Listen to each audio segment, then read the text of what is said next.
Eagles fans all around the world. It's your boy Cool McCain. Beside me, I got my man Fuji. Diva below me there.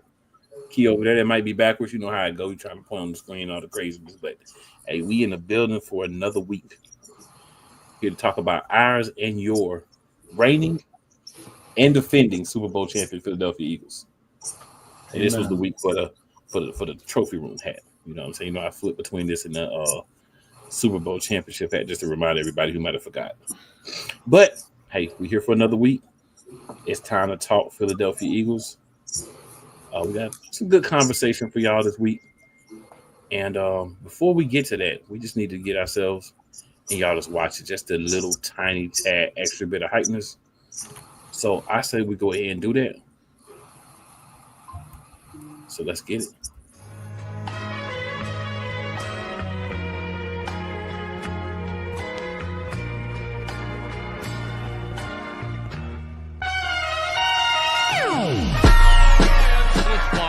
The kick is away, and the kick it's gone! And the Eagles win! It's hard to come to South Philadelphia and leave here with the win. We just don't come to Philadelphia and leave here with the win. Eagles fans everywhere, this is for you. Let the celebration begin.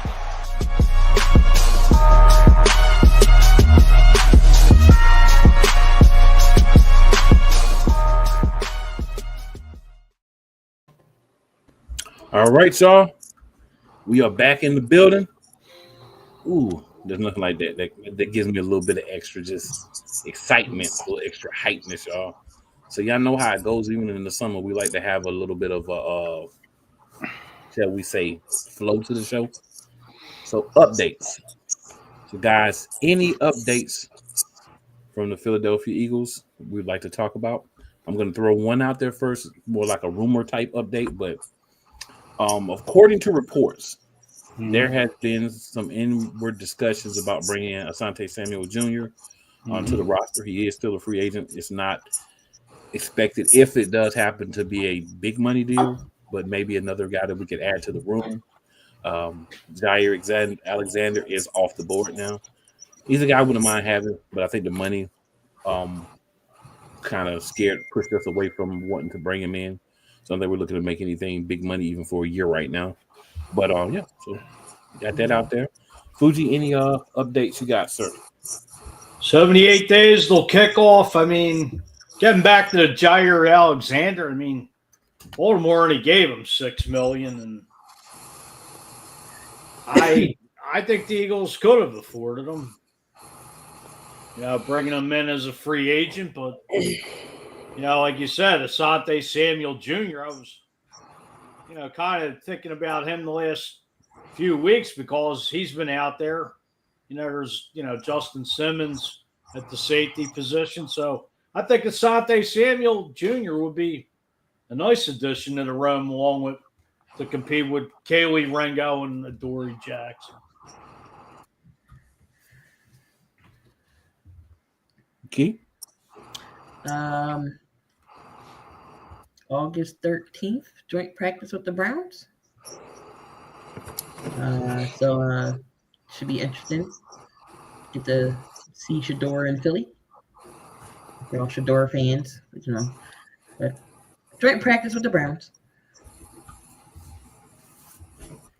Diva? No, nothing I can think of right now.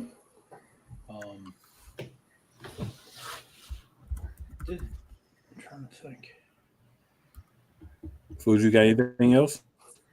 Oh, it came out today that, you know, Dallas Goedert, you know, so when him and Howie renegotiated his contract, you know, he got a call from Jalen, you know, just to, you know, he felt more comfortable and happy that Jalen called him, you know, telling him he was still a part of the team, even though, you know, the trade rumors were out there during the draft and beyond. But, you know, Dallas Goedert feels comfortable. There's no, you know, Jalen, you know, I guess just made him feel at ease and put it out there, which came out today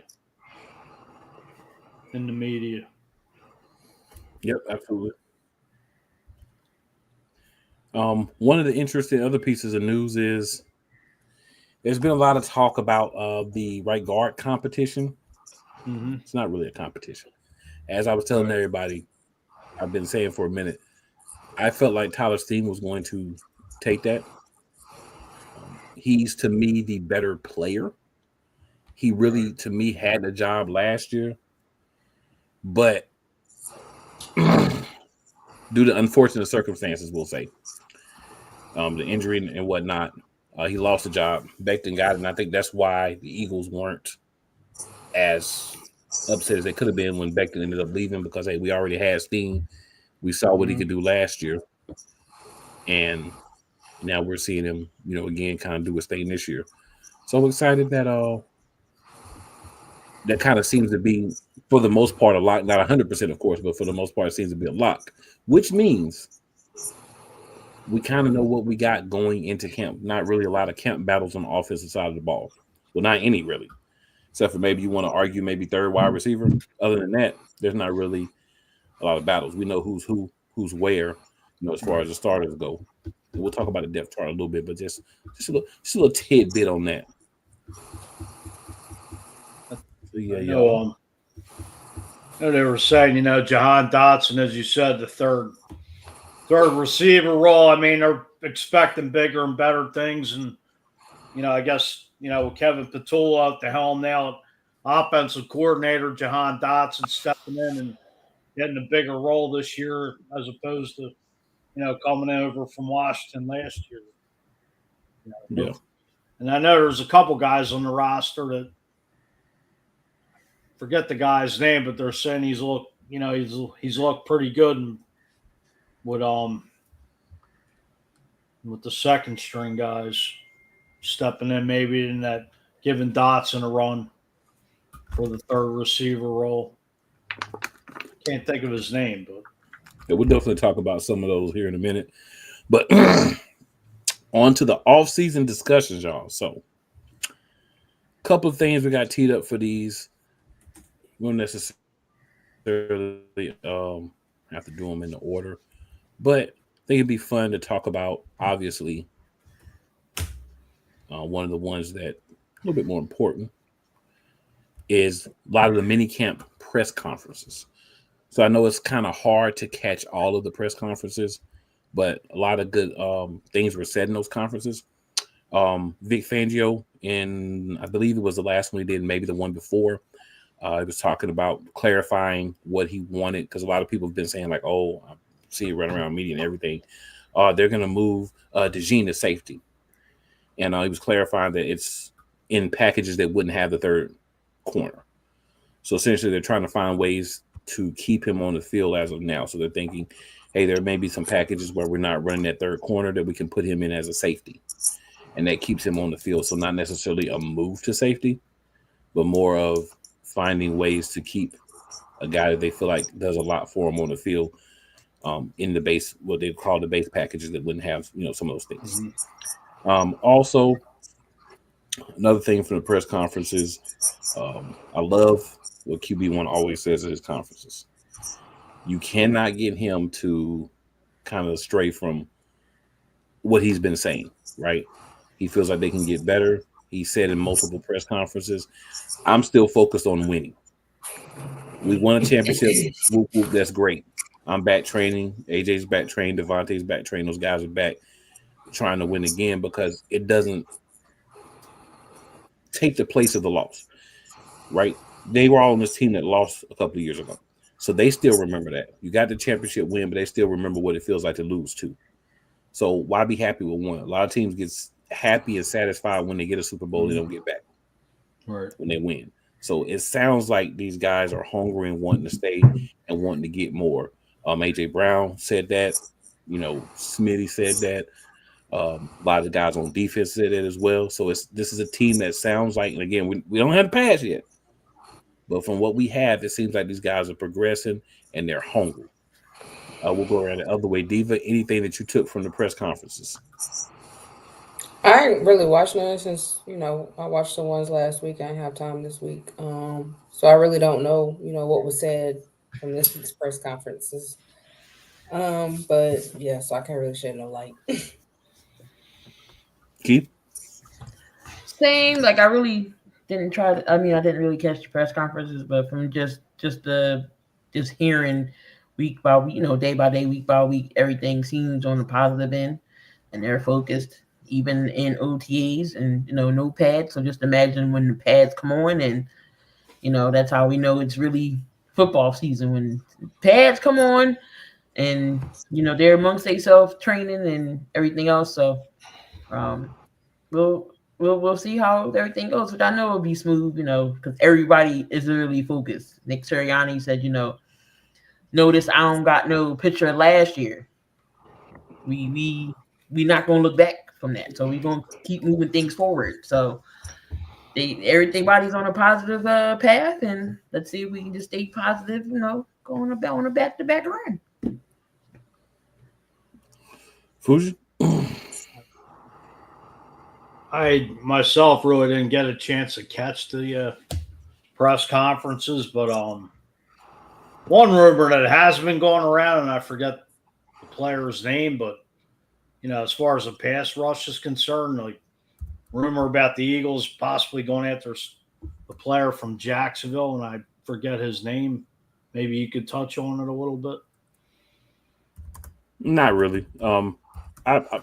I know you're talking about, but there's rumors about 3 or 4 different linemen. So let's see what happens. For me, I just want to see what happens if we get into these guys or not. I think the problem is taking on big salaries with so many people coming up for pay is going to be something that's going to. A lot of these things I think are just rumors because we're not going to be able to bring in high price guys. I don't think like a TJ Watt. Get out of here. Yeah, we're not going to be able to bring in like Henderson, Watt, the guy you're talking about, any of those guys because the salaries are going to be too high. It's not that we don't have the cap space, but you got to sign Jalen Carter. You know, so you got to decide what you're going to do with Jordan Davis. You got to decide what you're going to do with Nakobe Dean and other pieces. So you kind of at that point where it's like, do we go out and try to grab everybody and have this mega monster team to try to win this year? Or do we secure the future of the team and try to have the longevity? And that's kind of what you got to balance. So I don't think we're going to be bringing in anybody that has a high salary. I think if anything, we'll be bringing in people that like Asante Samuel Jr., for instance, or like Justin Simmons, guys that have been out there for a while. Mm-hmm. So you're kind of looking at it and saying, these are guys that we really could use for the next couple of days or the next couple of, for the next year or two. But I don't think we're going to get any real, like, big moves. No splashes. We did shed some salary when we got rid of old buddy, but well, I'm not even going to say his name ever again. But old buddy, I'm talking about the dude that did nothing for us last year. And then going to leave and try that stole the ring? Funny. Yeah. Right. The guy who we did more to help the team win than he did, and he was on the team. That guy. But yeah, outside of that, like, it's always going to be rumors, and I think the big thing is we're winning. We're that team, so everybody's kind of like, oh, since it's the Eagles, let's throw out all these rumors. And some of these, I don't think we really did anything. You know what I'm saying? I don't think we're going to do anything. I don't think we did. It's just something to talk about, off-season banter. Don't get me wrong. A move could happen. Definitely a move could happen, but I just don't see it being something that's going to be really feasible. I still think there could definitely be a move for a pass rush because, Nolan Smith coming off the injury. I'm sure Jalen Son stepping in. It's, BG retiring. Josh Sweat leaving. I still think they could use some depth on that defensive line, going into the season. Well, yeah, I think we technically run the 3-4, so those guys are outside linebackers. Mm-hmm. So the line itself is going to be Jordan Davis, Jalen Carter, and more than likely Moro Ojomo. So those are going to be realistically your actual line because remember, we're only running 3 guys. Like the guys you're talking about all played edge. Right. So we do have to see if some of the guys we have, are going to take a step forward. But I feel like You've been there last year on the Super Bowl team. You had an opportunity to play, get some reps. So, hey, if you can't step up, then you may not be here long term. Especially Nolan and Jalen Hunt. They all know everything. So, right. Oh, I mean, the hype is, they're talking about Ty Robinson being one of those high picks, to step right in, and Vic Fangio's defense from what, from the mini camps. But of course, like you said, you can't really judge anything until you see everybody in pads and in a game.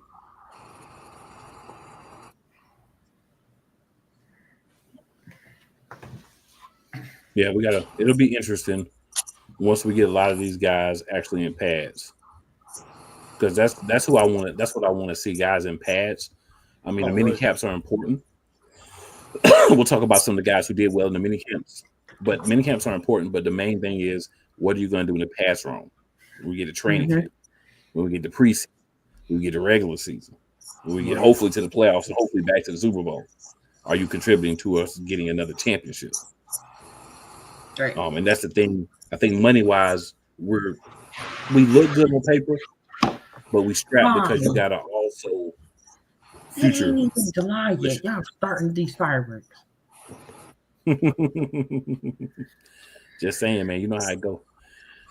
All right. So the next thing on the docket, standout players from mandatory minicamps. If you guys have any that you would like to throw out there, please feel free to. And then after that, I'll go through some of the ones I have here. I know Jalen Hunt was one that had a very good minicamp. So, some guys that stood out at the OTAs in a minute. Oh, go ahead. Yeah, Jalen Hunt, Nolan, of course, Smitty, AJ, Saquon, of course, QB1, Tyler Steen, Coop, missing some, so y'all take the rest.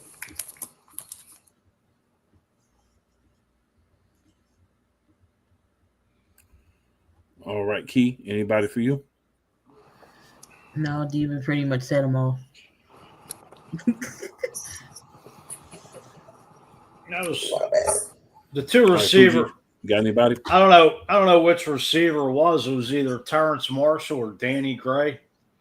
I mean, they said, with Tanner McKee, I forget which one it is, but they were pretty much, stepping in and, they possibly, turning heads, they could be up there fighting for that wide receiver 3 or 4 with Dots. And I can't remember which one it is, but saying, just had an outstanding OTAs and minicamp from what I was hearing. Yep. So some guys that did stick out, which some of these you have mentioned, but definitely Terrence Marshall was one of them. So far, what's being said is that it's going to be AJ, DeVonta, and Jahan Dotson as the top 3. But, Anaya Smith, Johnny Wilson are guys that are on that, that second tier receiver. And then Marshall is kind of on their neck, right? Maybe taking one of those guys' roster spots and whatnot, just because of how well he's been, playing in minicamp. Also, while we're talking wide receivers, Jahan Dotson apparently looks a lot more comfortable in the offense. He's flowing, he's getting passes, he's doing his thing. He's looking like a guy that's ready to kind of take that next step, which we kind of needed, right? We needed Jahan Dotson, and when this is all without the pads on. So let's be clear on that. Let's not get too excited. I know there's been shows I watched where they're talking about these guys like they're playing in their pads right now, and we're in training camp. We're not there yet, but if you can't look good in shorts and a t-shirt, it's hard for me to feel like you're going to look good in pads. So, Dotson's look pretty good as well. Kyle McCord.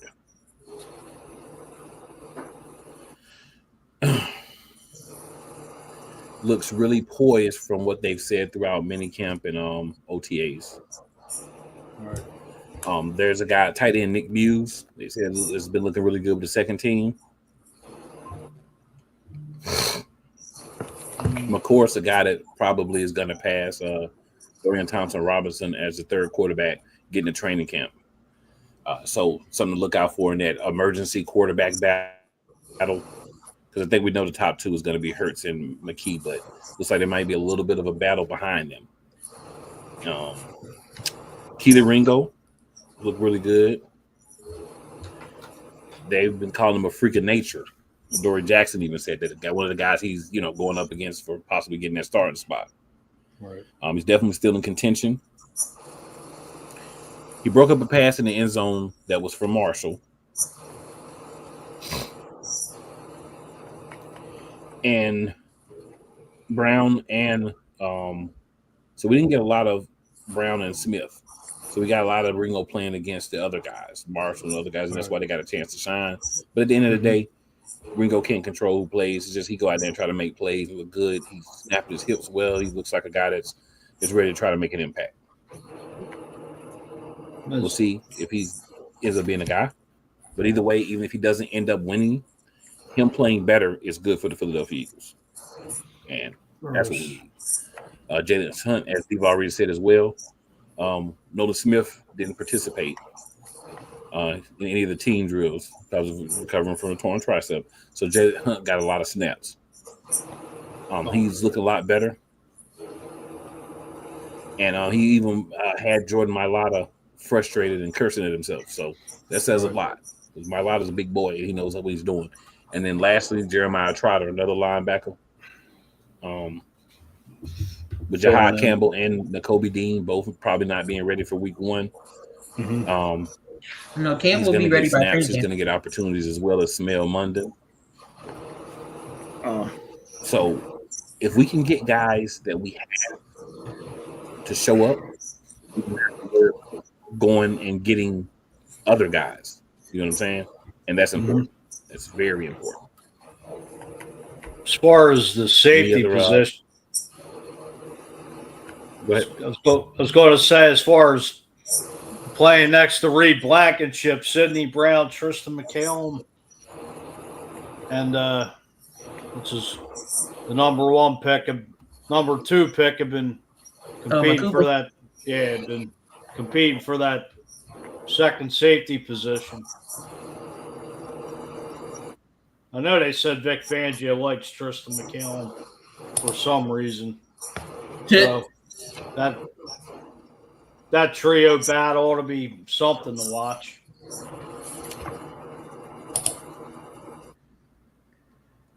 Definitely. So yeah, we got that. So we'll be moving on here, guys. Next thing on the list is, in your opinion, and we'll go around. This is an opinion question. Will the Philadelphia Eagles be adding any more impact players before the season starts? Fuji, we'll start with you on this one.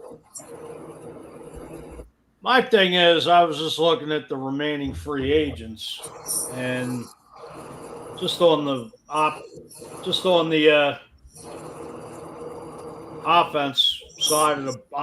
side of the ball. I mean, you got all these guys competing behind Jahan Dotson, but let me throw this out there, everybody. Is it possible you go out, maybe bring in an Amari Cooper or Keenan Allen on the cheap, just as for depth purposes? I know Keenan Allen's out there. I'm not sure about Amari Cooper. I don't think you really gotta bring in those guys, because they're gonna still want to start and somehow, because Cooper can still start on the team and so can Keenan Allen. Right. So I don't think they're gonna fall down to a 4th spot. Yeah, I just figure I'd throw it out because it's the thing with Asante Samuel Jr. being out there. It's kind of shocking. Former number 1 pick of the Chargers, and he's only like 24, 25 years old. He's still out there. Somebody again. I don't think there will be any splash moves, in my opinion. Unless it's maybe some depth pieces that's not a real big name, possibly for a camp body. I don't think they bring any big names, and if they do, maybe Asante or Simmons you can get for cheap. So, Right. Yeah, I'm with Key. I don't really think so. I think if anything, if we bring anybody in, it'll probably be before the trade deadline, like we always do majority of the time. I don't think it'll be before the season starts now.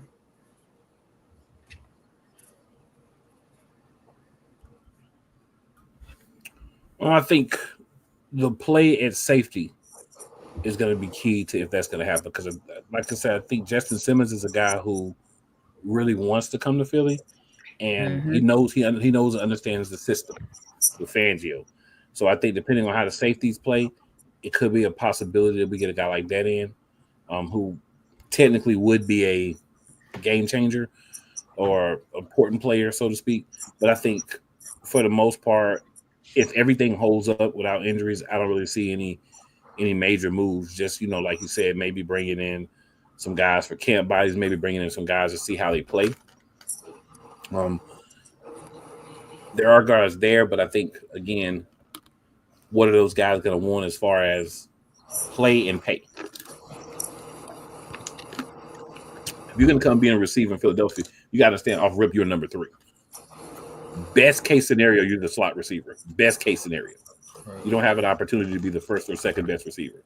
So I think that's going to stop any real big name receivers or impact players at receiver from wanting to come to Philadelphia. Because if you've been a guy that started your whole career, it's going to be hard to humble yourself and be a third receiver. But at the end of the day, it is what it is. Right. My boy Mike in the building. What's up, Mike? Mike says, how did I know Cool was going to say Justin Simmons? Cause, bro, I be knowing football, bro. I'm looking at what we might need. You know what I'm saying? Not just what we might need. Mike also says, I found out why Samuel G isn't picked up injury issue. That makes sense. Right. I figured it had to have been some type of injury because he would have been scooped up. Mm-hmm. Yeah, I expected it to be something. Mike also says birds are flying, and I hope it ain't from some people's fingers. Laugh out loud. And he said, neither you bring in. Yeah. I think the big thing for me, man, with the Eagles, it's a lot of just we sitting pretty. We had a position of power for once. We filled a lot of the holes or whatever. But at the same time, you're still looking like there may be some opportunities because of injury and different things like that. When guys may get back, that you want to go and slide a few more people in there. That's the big thing for me. Now, here's an interesting question. I kind of changed a little bit from what I've seen. But where do you rate the trio of Jalen Hurts, A.J. Brown, and DeVonta Smith as a quarterback, top 2 wide receiver trio in the NFL? Where would you put that trio? I'm going to definitely go 1 or 2. All right, who else is up there with him, in your opinion? You say Joe Burrow, Jamar Chase, and T. Higgins. Okay. I give the nod to the Eagles, though. Not to be a homer, but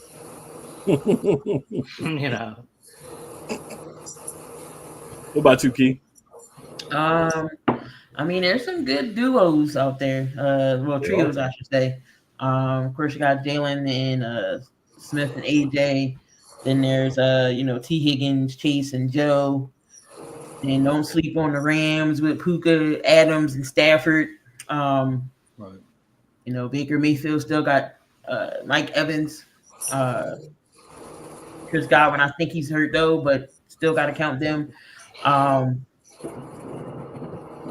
don't know if you want to count them Cowgirls, but I'm not because George Pickens don't move the needle for me. The crash out king. I can't. I can't count out CeeDee Lamb because he is a good receiver. I'll say about between 1 and 3. All right, Diva, where you got him at? Because we won a Super Bowl, I got us number 1, and we are defending Super Bowl champs. So I got us number 1.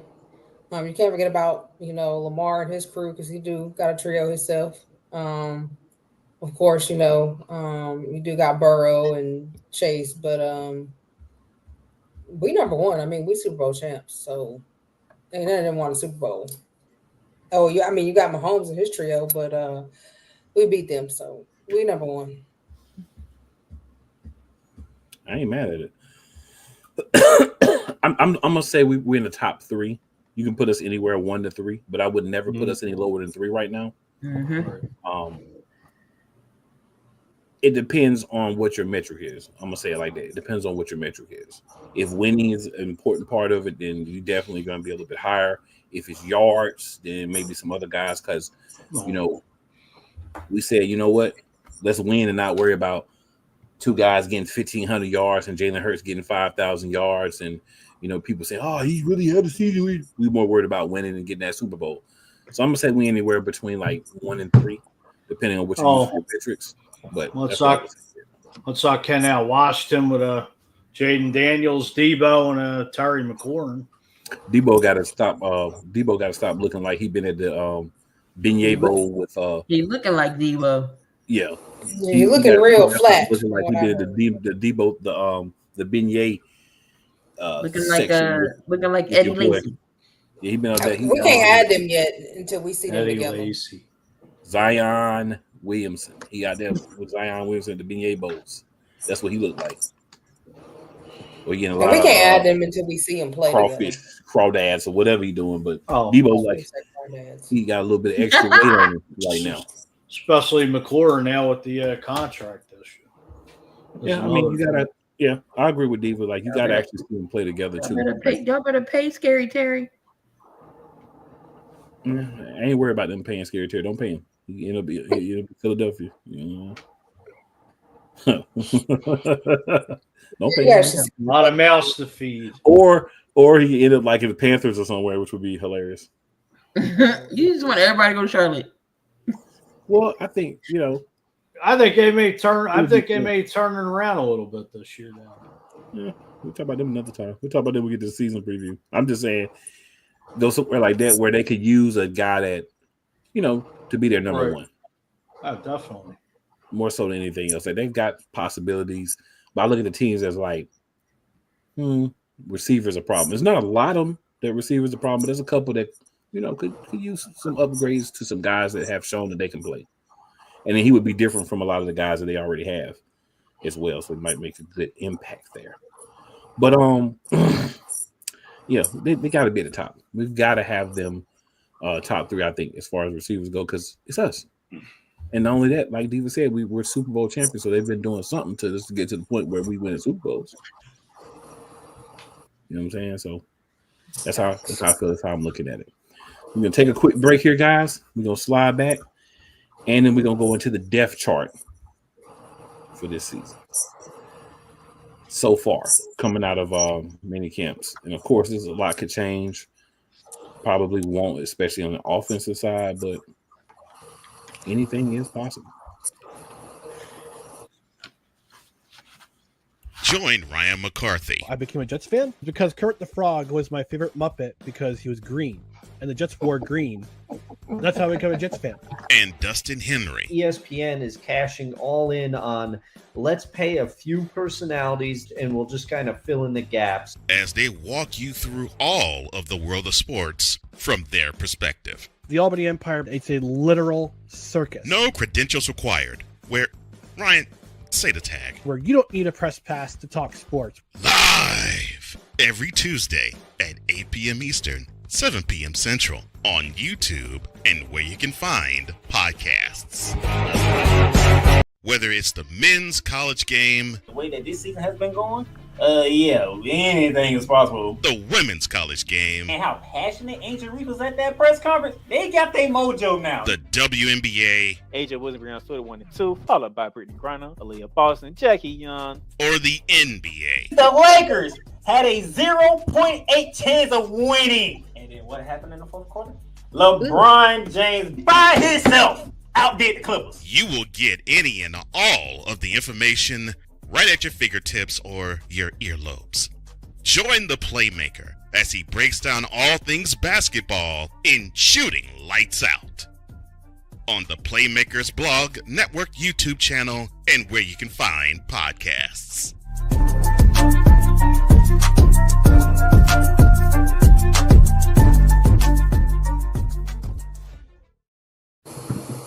All right, guys, we're back in the building.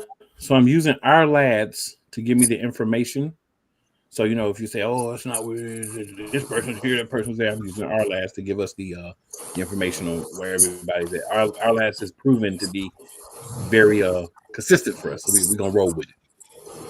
All right, so on offense, our starters, left wide receiver, of course, A.J. Brown. His backup right now is Johnny Wilson. As the number 3 for the left wide receiver, we have Elijah Cooks, and at number 4, Darius Cooper. All right, at the what we call the slot wide receiver. Actually, a right wide receiver. We're doing it a little differently this year. Jahan Dotson. Behind him is Terrence Marshall, we talked about earlier.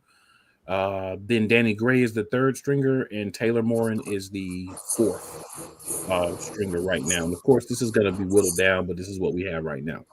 And then at the slot, right now they're showing DeVonta Smith as the start of the slot, which, I mean, honestly, it doesn't really matter because they'll flip right in slot.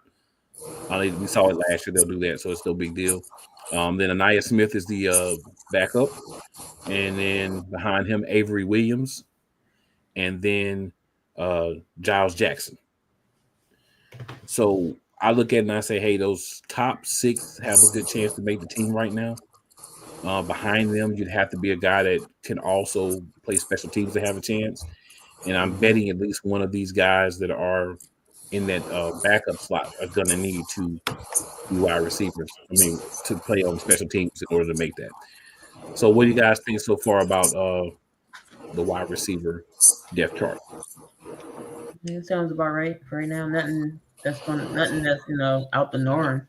I mean, I think they're expecting bigger and better things from Anaya Smith this year, than last year. Oh yeah, definitely. Hoping Johnny does better because he used that especially in the end zone, red zone. He's tall. Again, I wasn't counting his rookie season because he's a rookie. So hopefully he comes back in form, catch some dang on balls because some balls he dropped to the court. So I mean, I'm actually rooting for him. Well, I think too, it's up to the coaches to write plays for him specifically in his strength area. You know what I'm saying? I felt like I don't even know if those plays were specifically for him or it was just Jalen seeing him open and throwing the ball, and so he was kind of caught off guard. But I think really working with him this year and him and Jalen working together to get on the same page, I think will help tremendously. And then actually calling plays that fits his strengths, in my opinion. Fair enough. All right, then we'll go to the offensive line. So we got Jordan Mailata, of course, is the left tackle. Kendall Lamb is the backup. And then Cameron Williams is the 3rd stringer right now. He's our 6th-round pick from this year.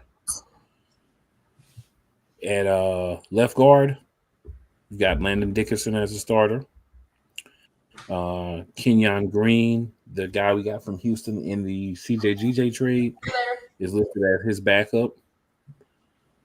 Trevor Keegan, our 5th-round pick from 2024, is the 3rd stringer right now. And then Marcus Tate is the 4th stringer.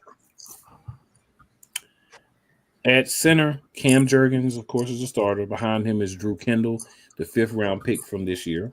And then behind him is Brett Toth. So Brett Toth has been the guy that until this year was normally listed as the 2nd stringer. So it sounds like Drew Kendall so far at least has gotten the jump on him. And of course, at right guard right now, Tyler Steen is the starter.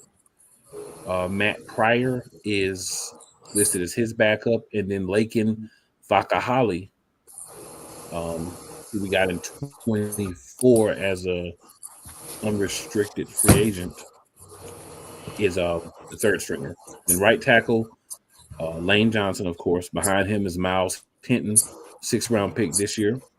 And behind him, Darian Kennard is the third stringer, and then Hollis Pierce, another unrestricted free agent guy that we brought in,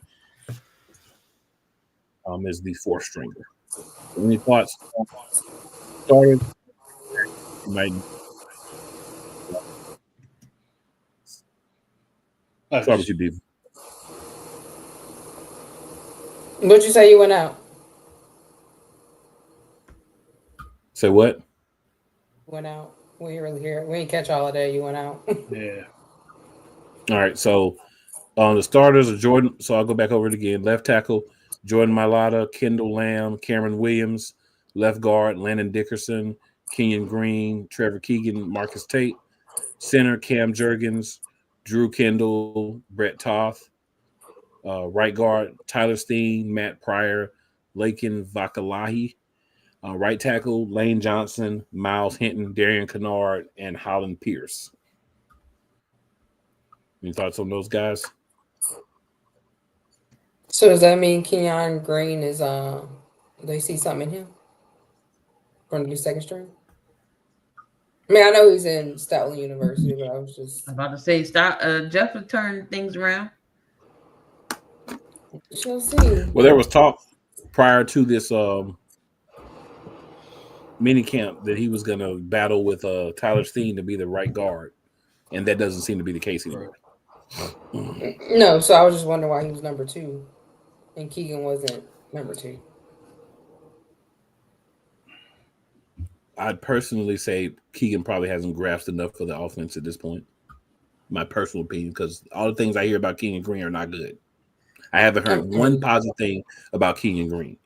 I know a Texas fan, and he even said he stunk.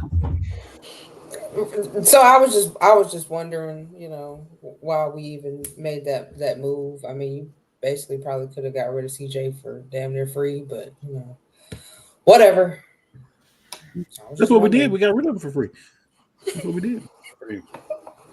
Pretty much dumped that contract. So they say. Right. And he already ran his mouth and showing why we got rid of him. Well, that's what CJ gonna do. He hurt. His feelings extremely hurt. I told you sound like a bitter baby mama right now. I get it though. I'd be mad too. You should just left me where I was at, or I could have went to another. I have to come back. Shoot. He wanted to come back too. I'm just saying, like, I get he mad, but I mean, you wanted to come back too. I don't think he thought how he was gonna do him like that. But there's got to be some professionalism, CJ. They do. I mean, I'm sure that they didn't say we're gonna sign this dude to a 2-year deal and then get rid of him after year 1. I didn't like the move, but it is what it is. Oh yeah. You still gotta be that H word. You still gotta be humble, sir. Yeah, you gotta. You know, we talking about we can't win a Super Bowl without you. You was here the last time we didn't win too, sir. Ain't like we 2-0 with you, homie. Well, he did bring some swag to that secondary, though. He did. I blame. I still blame Gannon for that loss. But anyway. What? Gannon ass. I don't even want to start that, because boy, you know how we feel about Gannon ass around these parts. Right. Any other thoughts on the O-line? No, I think we always gonna be good on the O-line. We got a good coach. Well, I mean, Lane do be hurt a little bit. Hopefully, Jurgens can stay healthy. I mean, I know he has some back problems, so hopefully that's. Yeah, I think he got that taken care of. Now, I think he has some surgery, but nothing crazy. So I think he's gonna be good. I just I hope there's Drew Kendall. Go ahead.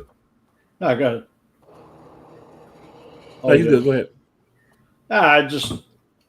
I can't say I really haven't studied the backup linemen as I got to get more in depth about it, but just hopefully there's enough depth. God forbid, somebody goes down that can step right in. Next man up mentality, and which, you know, we were just talking about the what's his name from Houston coming over in a GJ trade. So there must be something there that Howie saw. Or, I mean, it was the number one pick in 2022, and I mean, my thing is I scratched my head with Houston, you know, giving up Tunsil, and not that I'm getting into Houston, but that offensive line was just horrible for Houston down the stretch last year. Just to see what this gentleman brings to the table. And we brought that guy here from a horrible offensive line. Great job. Well, I mean, I know he was hurt. I know they did say he had an injury, and I don't know if, you know, the coaching staff really worked with him when he came back from the injury to get him back up to that number one draft per se, you know, play. But you got to remember Howie also went and got Bryce Huff and thought he saw something in him. And so sometimes you got to watch Howie's eyes. They ain't always good.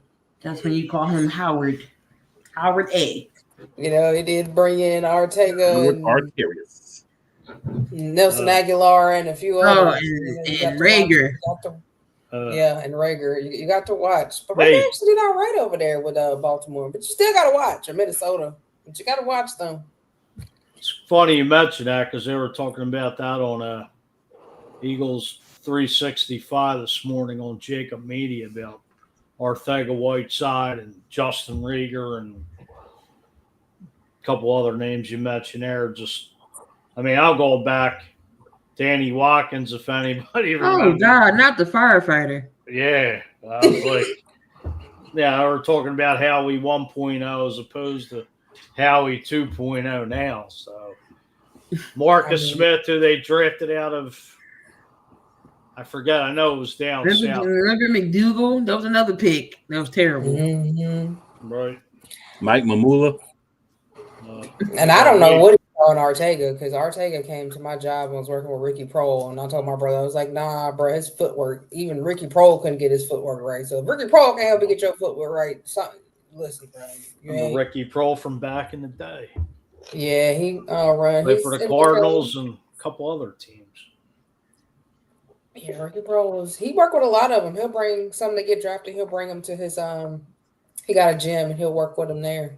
So that's how I met JJ Ortega. And then he was up there in the physical therapy office getting physical therapy. I was like, dang, bro, already. I remember they traded him to Seattle for whatever, and you never heard from him again. Pretty much. I'm glad we got something on him. Should have never been heard from when he left Washington, but, you know, Washington State, but hey, whatever. Right.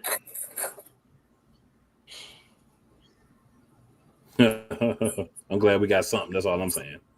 Some of these guys, you talk about some different ones. You could do the Matthews boy brought in. Terrible. Kiko Alonso for on McCoy. Oh, he played one game and was hurt the next. He had that interception. I was like, okay. I was like, all right, maybe this ain't bad. And nope. Guy fell off the map.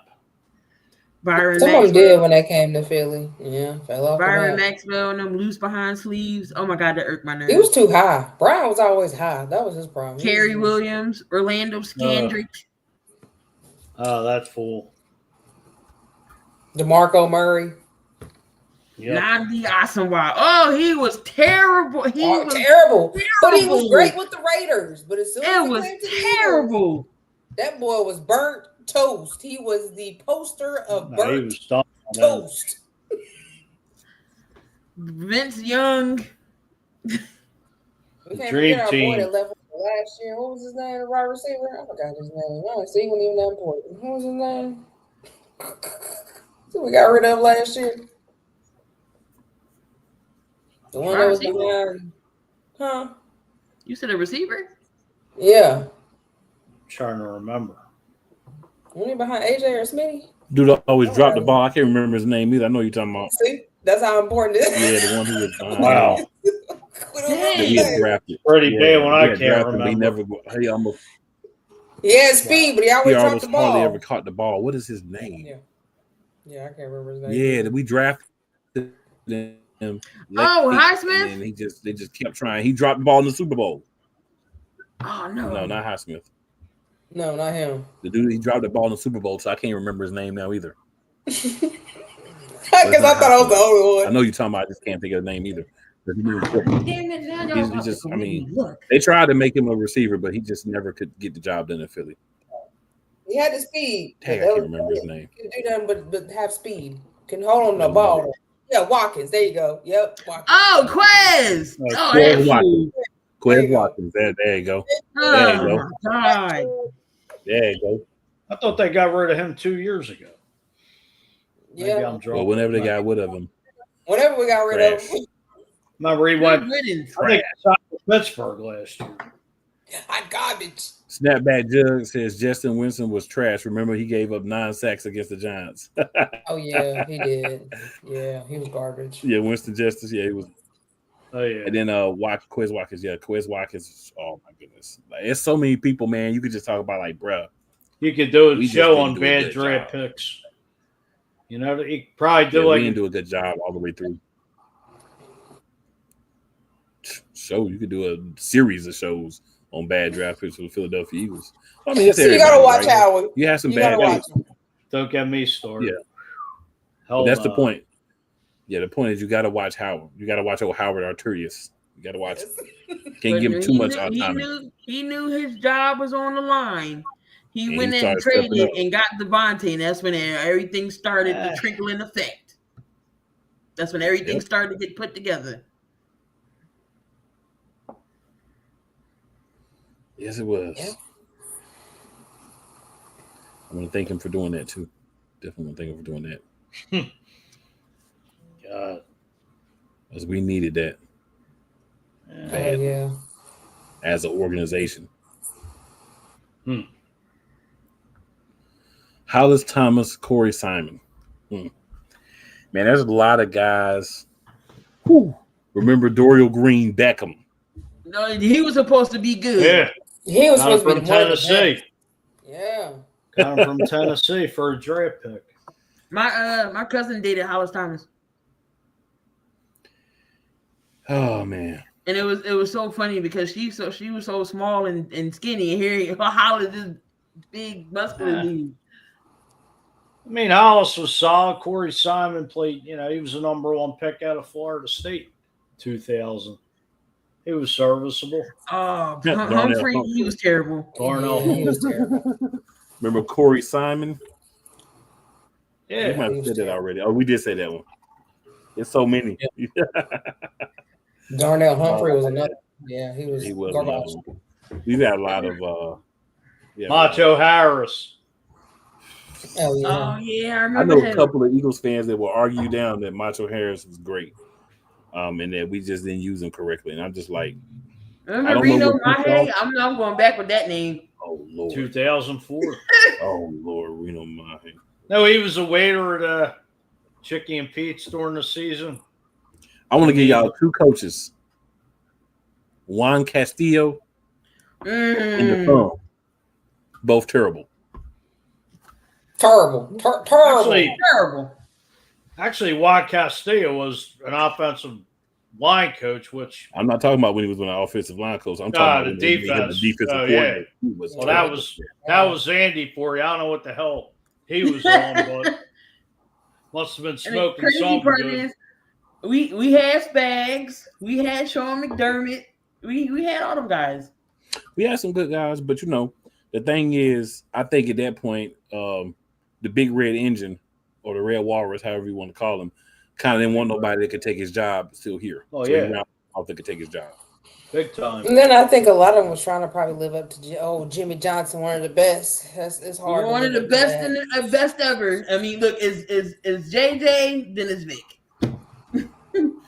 So little G Griffin is back in the building with us. What's up, little G? He says, I'm a big fan of Eagles season. Eagles better keep the Cowboys' butts. Absolutely. Juan says, what do y'all think about them not signing Jair Alexander? We kind of talked about it at the beginning, Juan, but we will answer your question because we interact. That's what we do. I mean, I don't think it's the end of the world because I don't think we wanted to add anybody. I think we're kind of comfortable right now. And again, with 4 pads, 4 hits, all that's happening. I think we're kind of comfortable where we're at. with the battle we have at corner. If we're going to add somebody, maybe somebody like an Asante Samuel Jr. possibly. I don't really think we're going to add him, but there's just a lot of stories about here's a guy that, you know, he want to play here because his dad played here and blase this and blase that. But I don't really think we're going to add anybody really of any substance unless maybe something happens like another injury or the safeties don't pan out once we put pass on. They might go look at somebody at the safety position. And then you got to think about the longer you wait, the cheaper the guys are. Mm-hmm. So Howie, he's a cheap dude. So, I mean, I'm not that upset with Jair Alexander pick because he's another guy that, while he can play well, you go back and look at his career, he became hurt. Mm-hmm. And we always talk about the best ability is availability. So he's a guy that, you know, I don't know if he would hold up how physical the corners are in Philly, too, when you really look at it. When they first released him, I was like, oh, let's go get Jair Alexander. But I thought about him like, Right.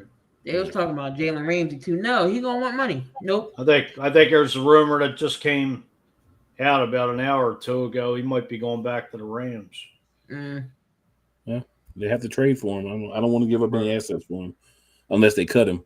I wouldn't. They're probably not going to cut him because they know they can get some value. Come on, Murray.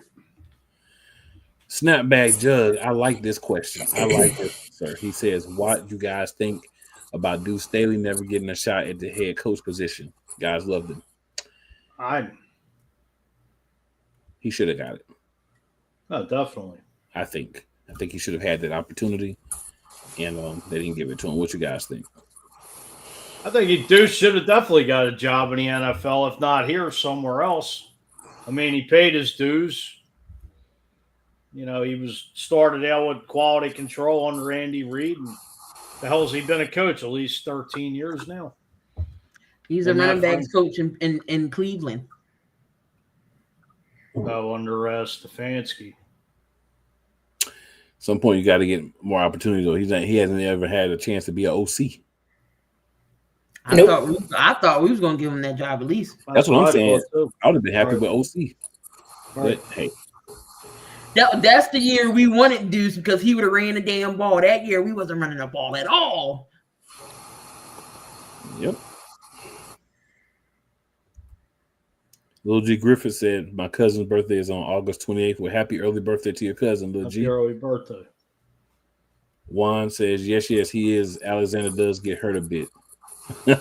He said, but oh, yeah. We don't need, I mean, like, you can't control people get hurt, but I don't want to add anybody purposefully and be like, oh, no, it's another dude to be getting hurt because we got enough cats to be getting hurt already on the squad. At least you got Jair Alexander out of the conference. Look at it that way. Won't have to AJ or DeVonta won't have to go up against him in Green Bay. Not that would matter anyway. Yeah, but get burnt like he did last season. Got burnt. Right. That's what I'm saying. Twice. Yes. In Brazil. And right. Hold on. Speaking of Deuce, this was back in 2017. Met Deuce at Walmart. Which Walmart? Defford. Oh, okay. Over in Jersey. Deuce was one of my favorites. Listen, I was a big Deuce fan. Deuce was my boy. I love some Deuce Staley. Yeah, Deuce. I like this no nonsense. Like he kind of had like a little bit of that Mike Tomlin personality. Yeah. Then no nonsense. I like that. I mean, I'm glad he got a ring. I mean, it wasn't with us, but at least he got one. Right.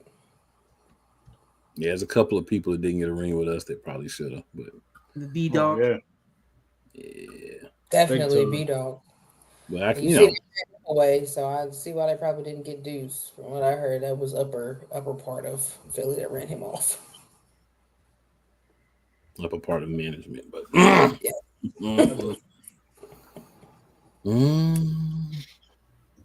that's another story.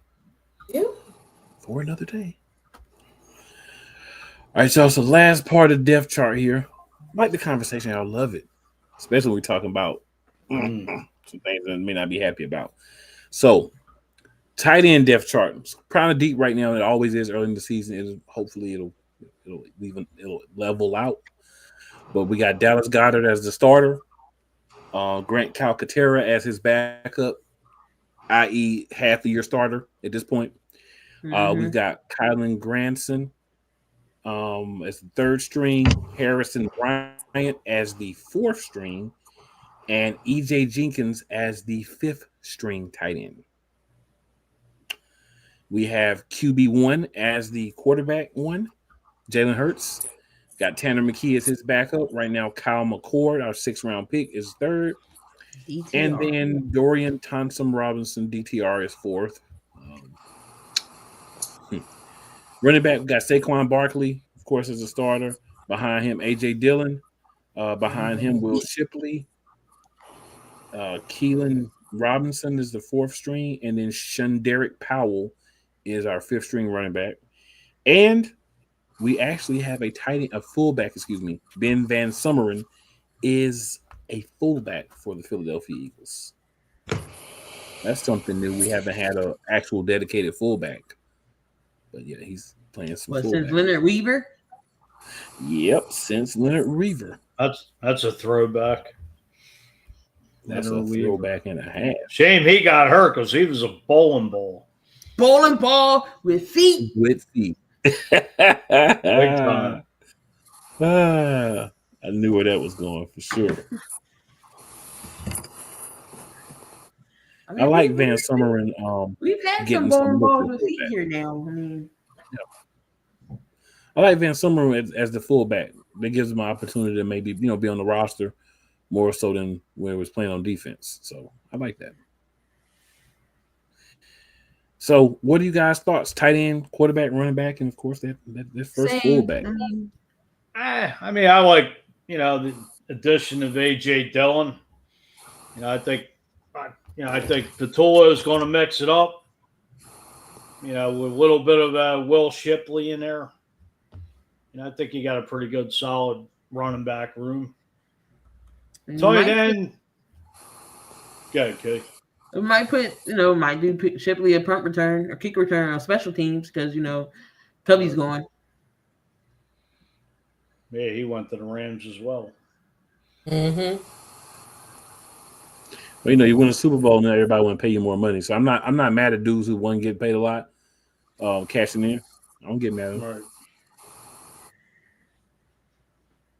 Right. What were you saying, Fuji? No, I was going to get into the tight end position, but I mean, you think we're all right at tight end? I mean, Calcaterra did fill in pretty solid last year. When Goddard was out, but do you think we have enough depth there at that position? I mean, there's really nobody out there as far as tight ends, so we're gonna have to ride with what we got. Mm-hmm. I'm just kind of shocked the last couple of years there's been some deep tight end classes that Howie just didn't go up and, grab Goddard's successor. Where's the thing? Are we more worried about tight end in an offense where you got two really good receivers and you're trying to find a third one? I mean, Goddard's going to have – Goddard and Calcaterra together are going to have probably like 4 great games this year in a 17-game season. Because between running the ball and the wide receivers that we have, we don't really have to have a guy that's as talented of a pass catcher as we did in the past. If you look back with McNabb, he never had like wide receivers. He didn't have an A.J. Brown or DeVonta Smith. So when you look at the makeup of the team, you got to kind of where are we going to maybe steal some money from? Maybe just get some guys that can block and catch a couple of balls a game and be fine with that so that we can feed everybody else and save some money. And I think that's tight end is one of those positions. I don't think we're going to go out and try to grab anybody else because we don't really need a lot of big games from a tight end. We just need a guy to stay ready and that can make some blocks when needed.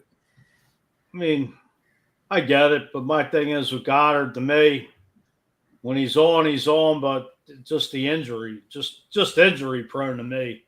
Seems like every year. And I mean, Calcaterra's been a fine backup. Oh, I know.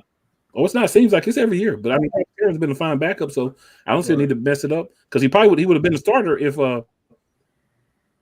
Goddard was gone. They would, right? If Goddard did get traded, I think we would have drafted a tight end or try to find one of those, veteran type tight ends out there. I mean, maybe. I mean, Kyle Granson looks like they picked him up from the Colts. Was drafted by the Colts in 2021 in the 4th round. I mean, don't look like, stats, unless he's just more of a blocking tight end, at least according to the depth chart. Well, and that's what you need from essentially. That's all you really need definitely. with the offense that we've got, the explosiveness. No doubt. You know what I'm saying? That's all you need really with the explosiveness. You got so many other places. No. So, 2 more things here, guys. Are there any challenge? Who do you believe, if there are any challenges for the Eagles to win the NFC this year? Obviously, the Eagles did not win the NFC last year, but to win the NFC this year. I mean, I would say Washington, the Rams, the Lions. I mean, Minnesota, you don't know what you're really going to get from J.J. McCarthy at under center. I mean, to me, there's probably a team can't think off the top of my head. I mean, I think there's definitely a couple teams that'll be better, but I don't know if they're definitely not in the Tier 1 Eagles class. What about you, Diva? I know you're getting ready to have to make that move. What about you? I mean, Fuji basically said it. Maybe Green Bay. We'll see how they do. But, yeah, basically Washington, possibly Green Bay, Detroit, of course the Rams, maybe even San Francisco. We'll see how they do. But really, that's all for me. I mean, I know, Tampa Bay usually has a good first season, and then they fall off somehow. Baker Mayfield just falls off somehow, some way. Seattle has a whole new, basically, team, and a new coach, so I don't really get them too much right now. But yeah, the Washington, Green Bay, Detroit, San Francisco. That's about it. The only thing is with Detroit, I mean, their center, Frank Ragnow, just retired in the last couple weeks. Who does? I think Detroit takes a step back a little bit, in my opinion. I don't think the Rams are good enough to compete with us, in my opinion. No. I mean, they got a good defense, but I don't trust them. Well, they came on down the stretch. They were pretty hot, too. Yeah, but, I mean. That's what the Rams usually do. They start off cold, and then towards the end of the season, they hot, and they go right into the playoffs. That is true. Well, like Diva said, I could see San Fran. I mean, I know they just gave Purdy the bag, but, they're coming off a lot of injuries and, wide receiver is important.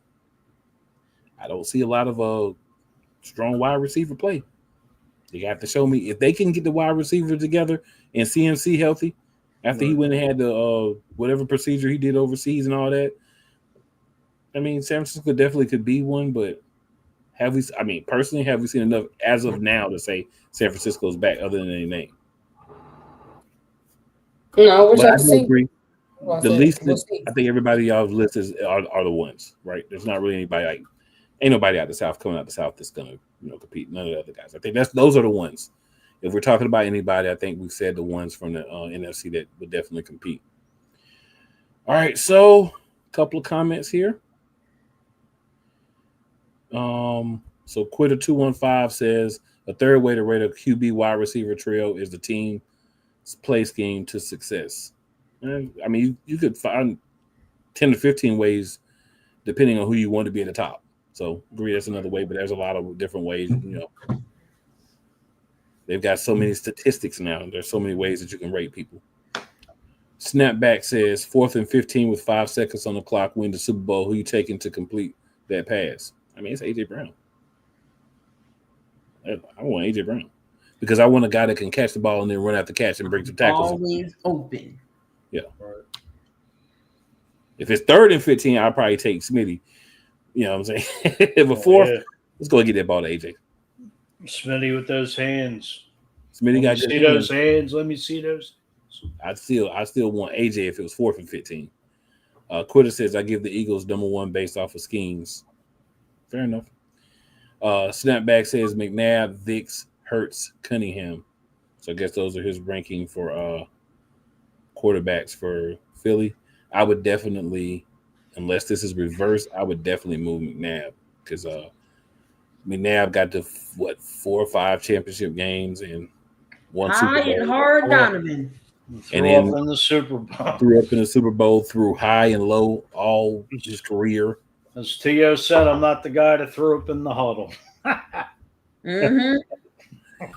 And then Juan says Washington for sure, which I don't disagree with at all. I think it's definitely a 2-horse race, and at least in the NFC East right now. Unless Dallas could prove otherwise. And can Dallas ever prove otherwise? Well, and Dallas fans' minds, they can. Us, no. But they're delusional for a reason. I'm just saying, if Dak don't at least do something right this year, I think they have to move on from him. Of course. I think they should keep him. I say Dak stays 10 years. forever. And you only won Stay in 2 Dallas playoff forever. games. Same with Jerry. Let Jerry live forever and just I believe in Dak. Keep fisting those Dallas fans all you want. I believe in. Go Dak. Keep it going. Oh, hey, that's why look at Snyder. Look at Daniel Snyder. How horrible of an owner he was all those years. Yeah, unfortunately, they did get rid of him. So they made Washington. Of course, better. it had to be Josh Harris to buy him, right? Yep, it took someone else to buy him. Yeah. So, guys, last thing for the night, we're gonna slide into here is the season review. We're gonna talk about Game 4. Not a good game for us, so don't really want to spend a lot of time on a bad game, but we will, talk about it because it's that's what we're here to do. I think so. We lay it out a little bit here. We lost 16-33 to the Tampa Bay Buccaneers. The worst loss of the season. This was the last loss of the season with all the starters playing. Right. This, to me, was the catalyst for the Super Bowl run because you had to have this happen for the team to make some philosophy changes. Right. I feel like Hurts got a little bit more control over calling audibles and what different things to do, and we turned into more of a run team. Right.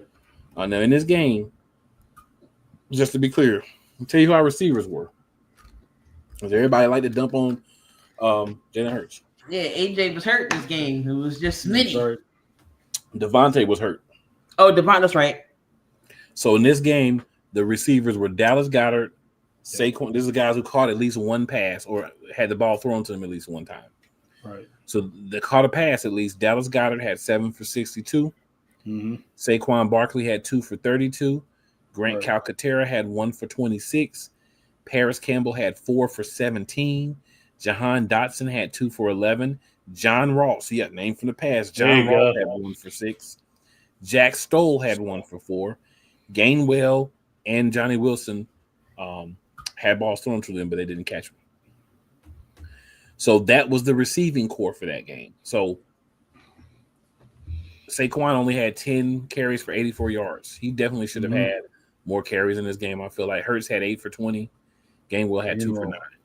But at the same time, Tampa Bay or any team, honestly, whoever we played, you don't have your top 2 wide receivers. You're not going to win. You're getting stumped. And we didn't have those guys. You know what I'm saying? Defense gave up points because they were tired. They had to play a lot because it was hot down there too. That game, I was supposed to go to that. And Tampa did a good job making you a little bit hotter, a little bit more worn down when you're down in that Florida heat. Which is what I mean, you really look at the first two quarters. I mean, Eagles gave up 24 points. Second half, they only gave up 9, but you put only 16 points up. Between the second and third quarter, we get shut out in the first. We matched 9 in the second half. It was a tie game in the second half, y'all. But not in the first. Not by far. Not by far. I was watching the scoreboard from Mercedes-Benz Stadium. That's right. You were in the Atlanta Saints game. I was in Atlanta. Yep. Remember you mentioned that. So watching the scoreboard, saying, "What the heck is going on here?" Yeah, right. The top 2 receivers. That's what it is. Brandon Graham had a sack, and Josh Sweat had a sack as well. So we had 2 sacks, no interceptions this game. Leading tackler was Darius Slay with 8 and 1 solo. Other people who had 4 or more, Quinyon Mitchell had 6. Nakobe Dean had 5 and 2 assisted. Tristan had 4 and 3 assisted. Blankenship had 4, 1 assisted. Everybody else, even Bond, only had 2 and 4 assisted. Right. DeVonta Maddox had 2. When DeVonta Maddox, oh my God, when he gets in 2 assisted tackles, you're in trouble. When that guy's on the field enough to do that, you're in trouble. So this was going into the bye week, had some injuries, struggles. The defense wasn't quite gelling yet. And we got beat. You know what I'm saying? Especially that time of possession, 36-17 to 23-43. 158 yards and a touchdown.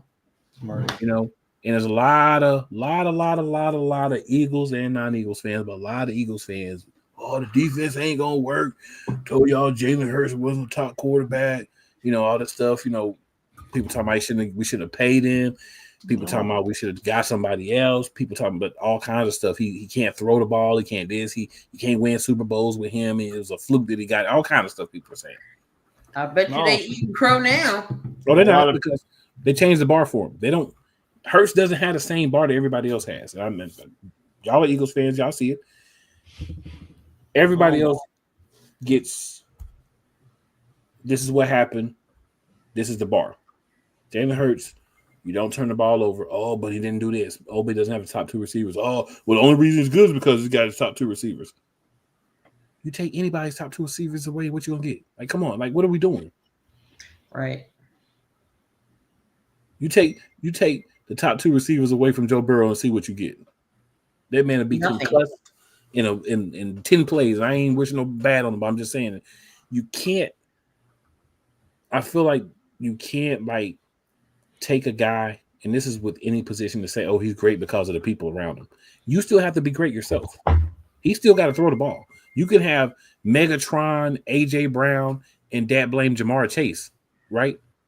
But if you can't get the ball to him, right, they ain't going to do nothing. Like we're going to see with Justin Jefferson this year with McCarthy, who was in a run-heavy offense in Michigan. That's going to be fun to see. And that's why I didn't mention them as one of the teams. But back to what we were talking about here real quick. This was just a rough game. We got total yards. They had 445. We had 227. They outpassed us 334 to 114. They outran us. Well, we outran them by 2 yards, 113 to 111. Right. They got 29 first downs. We got 16. We're both 6 of 13 for third down. We were 1 or 2 on fourth. They made their only fourth down conversion that they tried. We had 56 total plays of their 74. We allowed 6 sacks. They only allowed 2. We punted 5 times. We lost 2 fumbles. Like, it's just a lot of bad mistakes. Things. Yeah, a lot of bad things happen in the game. A lot of mistakes. A lot of just terrible plays. And the thing is, you got to come back from it. I mean, that's what it is. It was going into the bye. We got our guys back. We understood that things were moving in a better direction after that. So personally, a lot of people talk about this game. So, I just want to brush that game. We don't want to talk about that game. No. Thank you, Tampa Bay. That's what I'm going to say. A lot of people were calling for Sirianni's head after that game. I was talking for Sirianni hitting before the season started. Yeah, I know. Because he had his hand in the cookie jar calling plays. Get out the jar. Let Kellen do his job. When he started calling plays, I feel like that's when things get bad. Like, let the play callers call the plays. You be a head coach. I'm not saying that he can't call plays, but it's like, why do everybody's job? If you're gonna do everybody's job, then what do you need them for? Let them do their job. And you go sit down and do your job. That's why he gave up the play calling in 2021 and handed it over to Shane Steichen. Then they went on that run. Good, he need to, but you can tell the plays that Nick called because you sit there and like, for real. Nobody else did this but Nick. Yeah, we just gotta. The good thing is that our new OC has been on the staff the entire time. He hasn't been a play caller; they've been on the staff, so he has a level of like respect and a level of like understanding with Jalen, familiar, the offense and everything, and familiarity too. But he has that respect. Yeah. That's the most important thing. He's got their respect. Right there's like, okay, he's been here. He knows the offense. He knows what we're doing. He's seen all this foolishness. So hopefully he's a guy that can smooth it out. And then you already know with our staff, we win a Super Bowl, our OC going to be going somewhere to a crappy head coaching job. So Nick, Howie, Jeffrey, and everybody else at the top, we need to identify who's going to be a guy for next year to be our OC, possibly, or the next couple of years, because we know how it goes. Maybe Steichen will get let go by Colts, and they will bring him back. Maybe somebody else will hire him. True. Hopefully, we're gonna be playing so late that a lot of the possibilities ain't gonna be there no more. Right. Hopefully, we win another Super Bowl. So, you know what I'm saying? Hopefully. All right. So, guys, any last thoughts? You want to let the people know where they can find other content that you are doing before we get up out of here?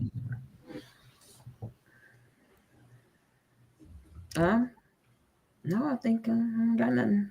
Just ready for, we're getting closer to July. So, like I said, July and August, that's when things get interesting. Might try to go to a preseason game since that's the only cheapest ticket that you can get preseason. Because these other prices, the regular season is ridiculous. It's definitely out of hand. Paying $300 to stand up, where I can stand up for free in my house. Get out of here. Oh, it should be interesting. See what this. What are we? 78 days will kick off, and about 5 weeks away from training camp. So, it's getting closer. I mean, we're past the middle of June already. So, training camp will be here before you know it. So, I'm just gonna say definitely follow your boy on Facebook at Cool McCain, IG at Cool_McCain. I'm gonna be repping up the content a little bit. TikTok at Cool McCain too. You better find different content, some shorts and all that good stuff. But I just want to leave everybody with one thing before we end the show. Actually, it's gonna be the ending of the show this week. Before we do that, just want to say. It's never where you start, it's always where you finish. And make sure you tell 4 people about the show and share it, like it, subscribe if you haven't. But I want to end the show on a petty note this week. This is a little something for the team we play week 1. Here we go right now. We got a kicker with a pick. The Indianapolis Colts have traded their 49th pick to the Philadelphia Eagles. To announce the Philadelphia Eagles selection, please welcome from the University of Louisville, kicker David Akers. What's up, Dallas? Kicker's trolling the Cowboys. Last year. I like standing up here before you as an undrafted free agent, representing that shield for 15 years.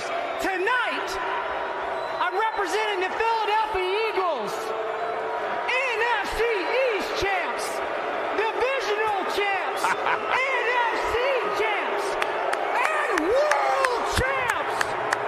The world